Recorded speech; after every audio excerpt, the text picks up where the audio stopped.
soul. Hallelujah, hallelujah, hallelujah. The Lord be with you. A reading from the Holy Gospel according to St. Matthew.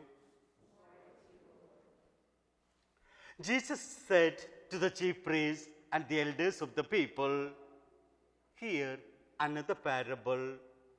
There was a landowner who planted a vineyard and put a hedge around it, dug a winepress in it, and built a tower. Then he leased it to tenants and went on a journey. When vintage time drew near, he sent his servants to the tenants to obtain his produce. But the tenants seized the servants, and one they beat, another they killed, and the third they stoned.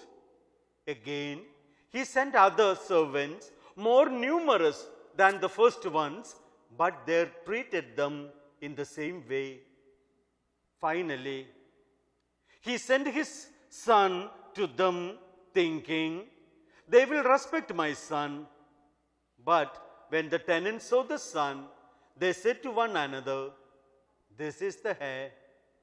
Come, let us kill him and acquire the inheritance.' They seized him, threw him out of the vineyard, and killed him. What will the owner of the vineyard do to those tenants when he comes?" They answered him, "He will put those wretched men to a wretched death and lease his vineyard to other tenants, who will give him the produce at the proper time." Jesus said to them, "Did you never read in the scripture, 'The stone that the builders rejected has become the cornerstone. By the Lord has this been done, and it is wonderful in our eyes.' Therefore, I say to you, the kingdom of God will be taken away from you and given to a people that will produce its fruits."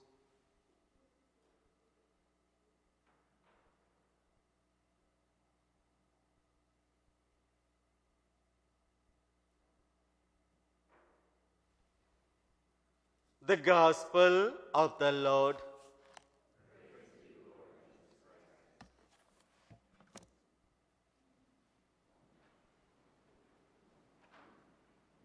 My dear First Holy Communicants, dear parents, and all others present in this church, once again I would like to welcome every one of you, especially the children who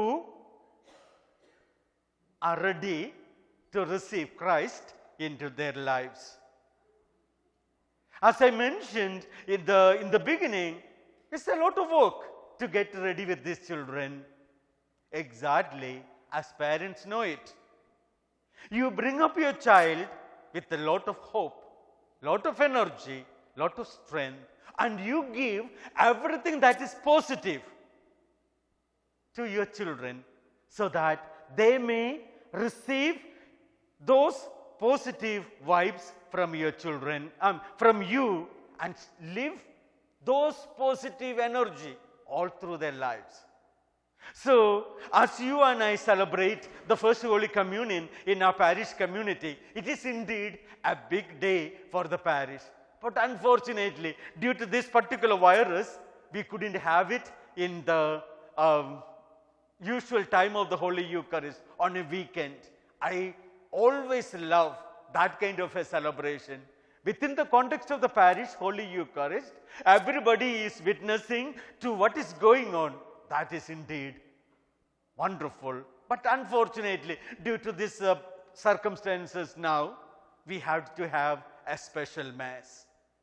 So, dear friends, what are we celebrating? We heard the first reading that was taken from Prophet Isaiah chapter 5. One of the most beautiful poem that the prophet has written. It's all about a vineyard. And then he says, my friend had a vineyard. Who was his friend? God Almighty. What was God doing? God was grooming a particular group of people, the Israelites. Exactly like each one of you, dear parents, you take care of your child. You pay a lot of attention, not little attention, a lot of attention. You try to protect your child the best way possible. That's what every parent does, and that's what you do. That's what exactly God was doing. You know, as you know, Prophet Isaiah lived at least 800 years before Jesus Christ. That means 800 BC, around. So, from much before, once God has chosen a people, God was always trying to groom them, take care of them to the best way possible. And then we have a second reading. That should be a reading these days you and I need. Reason? We are all going through all kind of constraints, all kind of fears due to this virus. We are trying to protect one another. Look at you, or you are all wearing a protective mask. Why? Not because of just alone, but to protect each other. We know the seriousness of the virus. We know all that is attached to this virus and this epidemic. But one more, there are a lot of other things. You and I am all going through a certain amount of fear, uncertainty, certain amount of, when I meet a lot of people, in some come to the office, others I meet in the parking lot, or sometimes in whichever context, I meet almost everyone. Without exception, sharing a certain amount of anxiety due to this virus. When are we going to get rid of this virus? When are we going to be free of this virus? When can we going back to our way of living? As of now, as you know, without me telling, there is no clear-cut answer. But we are all praying, hoping for a solution as early as possible. Then, coming back to second reading, St. Paul gives us certain beautiful thought pattern. One of the most beautiful thought pattern he is giving us today. Trust. Trust in God. Often you and I take these words just in its peripheral value. But it has, you and I sometimes do not go into the depth of this meaning of this word. Trust. Trust in God. It is not an easy task. Trusting in God, believing, along with the trust goes a sense of tremendous belief. My God knows everything. My God is in control. This is exactly the hope with which you bring your children up. Sometimes when some of the grandparents and parents share with me, Father, I brought up my child or children in Catholic faith. Even when I did not have the proper means to give them a Catholic education, we made a lot of sacrifices so that we could send them to a Catholic school. So that means parents have done their best. Still, due to whatever reason these days, people just leave their faith without having actually any real thought. That becomes kind of fashionable these days. It is easy to live like anything else, but without any God or any church or any worship. That seems to be the pattern, but we are into all other earthly things with full throttled everything, full attention to everything else. Then what happens? Lot of distraction, lot of emotion, negative emotions people go through. We know without me telling today, in our own country, the number of suicides, for example, increased. Why? One of the reasons is you and I think when we have everything what is being sold in Walmart, if I come to bring to my apartment or my house or my home, I will be satisfied. After some time, I recognize I don't have everything that is being sold in Best Buy. I am in a running mode, getting all those. Still, I am not happy. I am not talking about a diminishing returns that is taught by economic scientists. I am not talking about that, but this is what we are. We have to be sustained. We have to be filled with a sense of God in our lives. Once God is there, that trust becomes much more stronger. This is what you, dear parents, do on a day-to-day basis. You cannot do it for tomorrow. We have to be doing it today. Inculcate proper meaning, proper sense of God in our children, so that our children can, in whichever situation they found themselves to be, tomorrow they are able to stay put, they are able to continue to trust and go with assured sense of life. So, dear parents, this is one of the most important things that you are doing, giving a beautiful foundation based on God Almighty. Now, dear parents, I take you parents to a retrospection. I am taking you to a little journey to the past. You may remember maybe 8 years ago or 9 years ago, you had this little bundle of joy in your hand as you came to baptize your child. That was a proud moment for you. Your child is in your hand. You are so grateful to God for your child, and then you brought her or him to be baptized. During the course of baptism, the priest gave a cloth something like this. Something like this. And that cloth was placed on your child, and the priest said, keep this purity. Please keep this cloth, meaning you are putting on Christ now, so keep that one unstained forever, not for just for few days, not for a few months, for a few years, forever. That's a task. You may not be able to take, every moment you may not be able to guide them once they reach that magic year of 18. But still, till that time, you can continuously give them a sense of purpose. You can continue to give them a sense of God. And then, once this particular cloth was given, the priest might have asked someone in your group, light this candle from the Easter candle. Easter candle like this today is burning in the midst of, in front of our altar. And then this kind of a candle was taken, lit, and the priest might have told the parents, keep it burning brightly. Not just for today, every day of your life. This is what you, dear parents, are doing.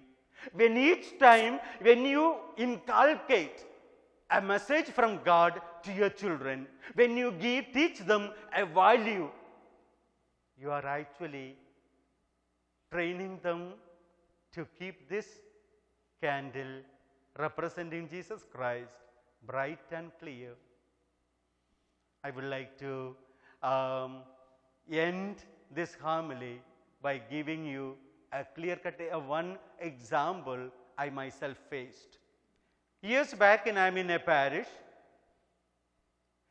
we had some 17 young girls and boys getting ready for the First Holy Communion. Of course, parents have to, after the work, they have to drop off their kids for classes, difficult times maybe, sometimes evening sometime or sometimes daytime, whatever time it was. One of the mothers, as she was dropping off the child, by the church. The child said something, you know, without exaggeration, what mother said. It is this ordinary bread, my child. Since we have to go through this, you go through the Eucharistic preparation. This just like, you know, you eat bread at the time of breakfast.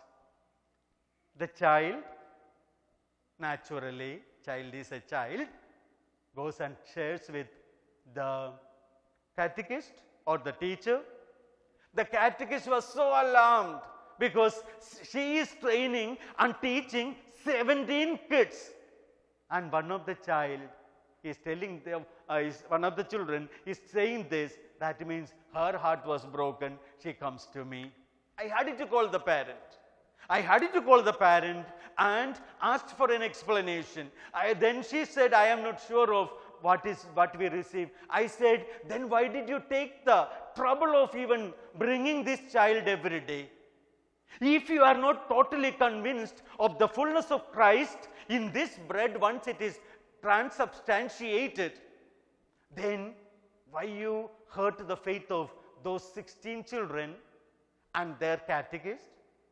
So dear parents, it is a huge responsibility that you take upon yourself. You are trying to teach your child, yes, Christ is truly present in the Blessed Sacrament.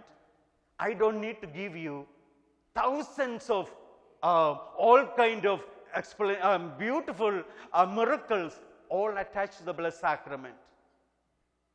A lot of them, if I were to say, I need maybe a week, at least what I can recall. So, what are we doing? We are receiving Jesus Christ, who is truly present in that bread.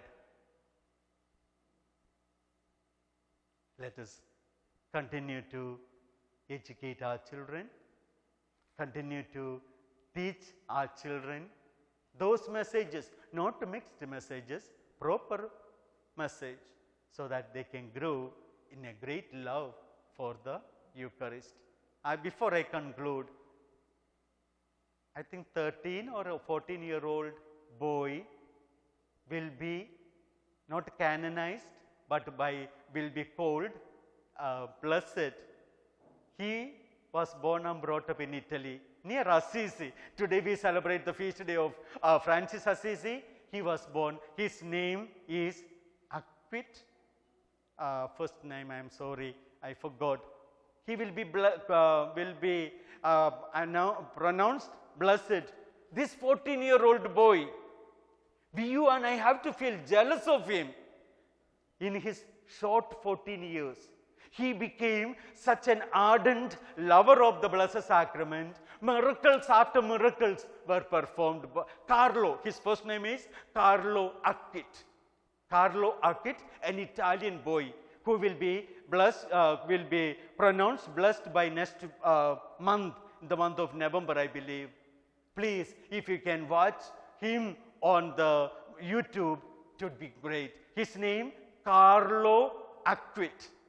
Maybe spelling, maybe a little, I cannot exactly tell you the spelling. Please follow it. It's worth. And this boy has brought so much joy in the world. So let us allow our children to be such a person.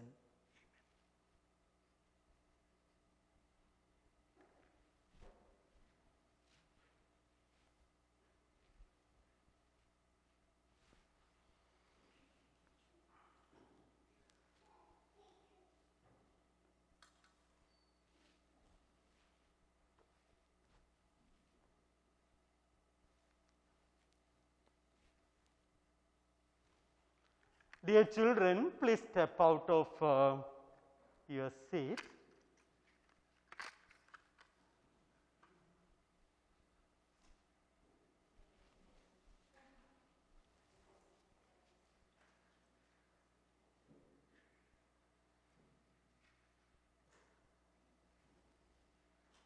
As they are going to do the profession of faith, I will give them the